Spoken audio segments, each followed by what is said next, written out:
안녕하세요, 송동인입니다. 자, 오늘은 그 카카오 먹통 사태로 인한 그 수혜주가 무엇이 있는지 한번 살펴보는 시간을 가져볼까 하는데요. 제가 어제 카카오 네이버 비교 영상을 올리면서 떤 사건이 있었고 또 향후의 주가 향방에 대해서 간단하게 언급을 드린 적이 있습니다. 자, 구체적으로 어떤 또 사건이 있었는지 간단하게 좀 보고 넘어가도록 할게요. 자, 다음 뉴스를 보시면요.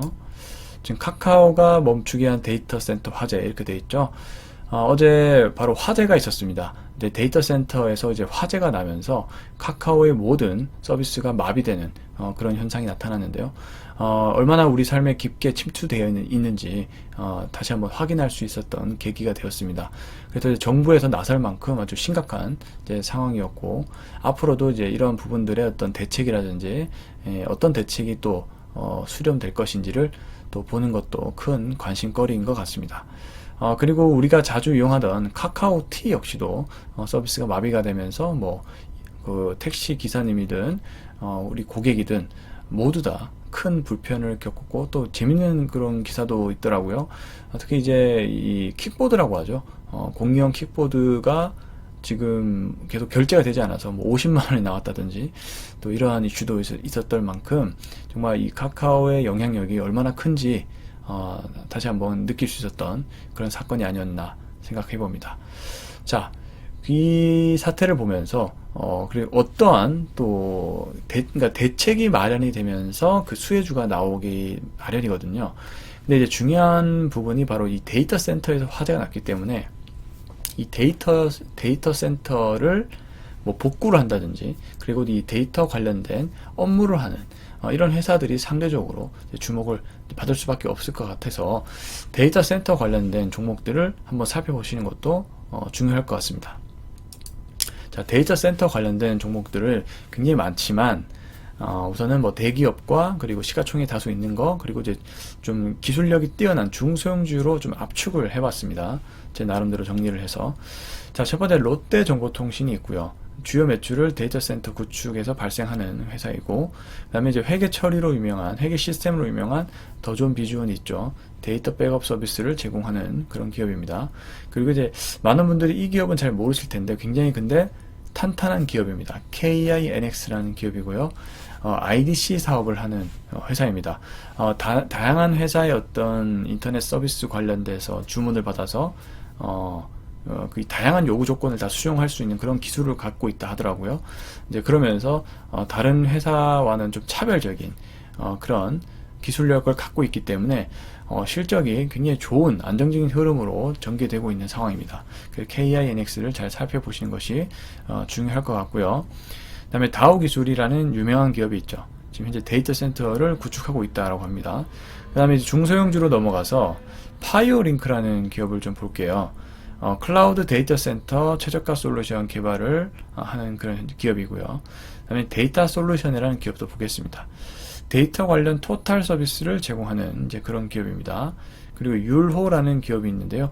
대형 데이터를 저장 장치 관련해서 판매하는 그걸로 인해서 이제 매출을 일으키는 율호라는 회사가 있다. 이렇게 정리를 해보시면 좋을 것 같습니다. 근데 저는 여기서 더 중요한 것은 모빌리티 쪽이 아닐까라고 생각이 듭니다.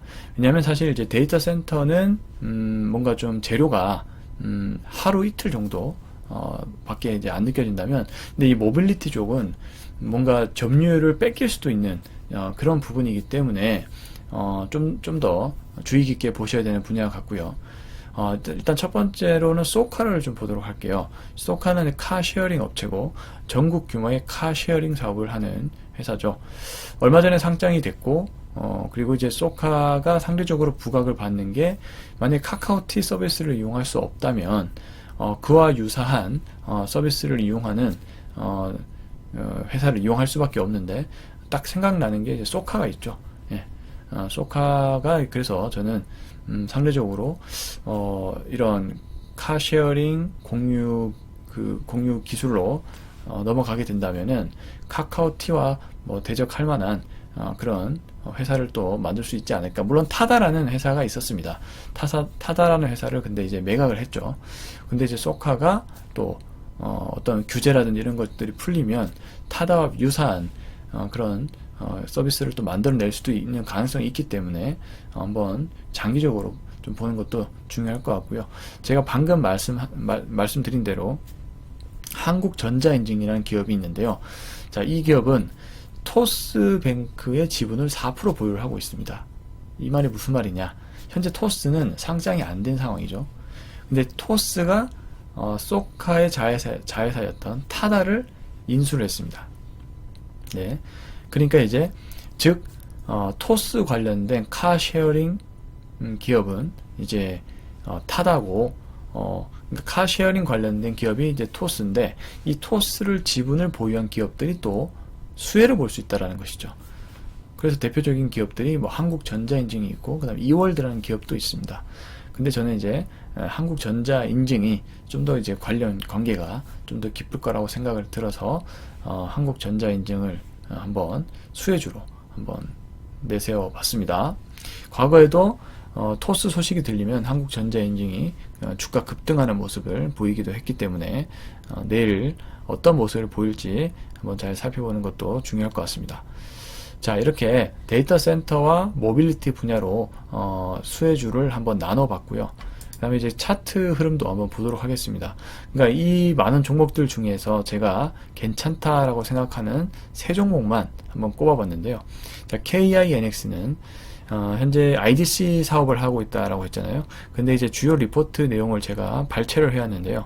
동사가 매년 성장하는 이유는 IDC 사업에 있어서 중립적 서비스를 가져간다는 것, 즉 고객이 원하는 데이터 센터 환경 구성이나 네트워크 회선 선택 등 다양한 인프라 옵션을 제공하는 것이 특징이다. 이렇게 돼 있죠. 그러니까 즉 고객이 원하는 서비스를 자유자재로 구사할 수 있다라는 것이 가장 큰 특징이라는 겁니다. 그리고 KINX는 현재 주가 수준이 지수가 빠진 것 대비해서는 별로 안 빠졌습니다. 네, 맞죠? 네, 실적이 워낙 좋기도 하고 밸류도 안정적이면서도 현재 자사주 매입까지 하고 있기 때문에 안정적인 모습을 보이고 있다라고 보시면 될 것 같아서 일단은 KINX를 가장 데이터 센터 수혜주로 한번 꼽아봤습니다. 현재 이제 보시면 거의 뭐 지지와 거의 저항이 잘 이루어지고 있고 박스권을 현재 맴돌고 있는 상황입니다. 다른 종목들은 다 뭐 박스권 하단을 다 깨고 내려가는 흐름이라면은 KINX는 거의 일정 부분 지지와 저항대를 잘 유지를 해주는 모습을 보여주면서 박스권 매매에 거의 최적화된 모습을 이제 보이고 있기 때문에 한번 지금 자리에서 눈여겨보시는 것도 나쁘지 않을 것 같다라는 것이 제 개인적인 의견입니다. 자, 그 두 번째는 율호인데요. 사실 율호는 시가총액 900억짜리 굉장히 작은 기업인데 이 기업이 차트 흐름이 나쁘지가 않더라고요. 자, 보시면은 역시 보시면 지금 주요 이평선이 어떻습니까? 무너지지 않고 또 심지어는 금요일날 이제 거래량이 좀 들어가면서 이제 7%대 상승까지 나왔습니다. 그리고 이제 정별 초기 상황까지 진입을 한 상황인데, 그러니까 다른 종목에 비해서 차트 흐름이 굉장히 안정적이라는 것이죠.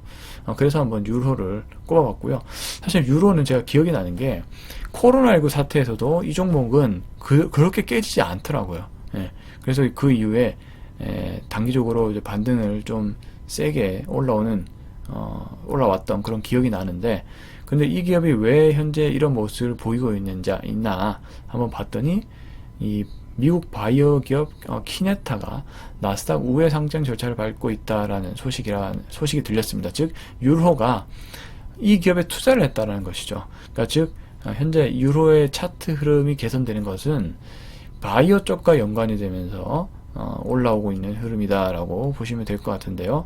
자, 어쨌든 차트가 좋은 만큼 내일 관련된 수혜주로 유로도 묶여있기 때문에 어느 정도 좀 시세는 내줄 거다라고 저는 생각을 하고 있습니다.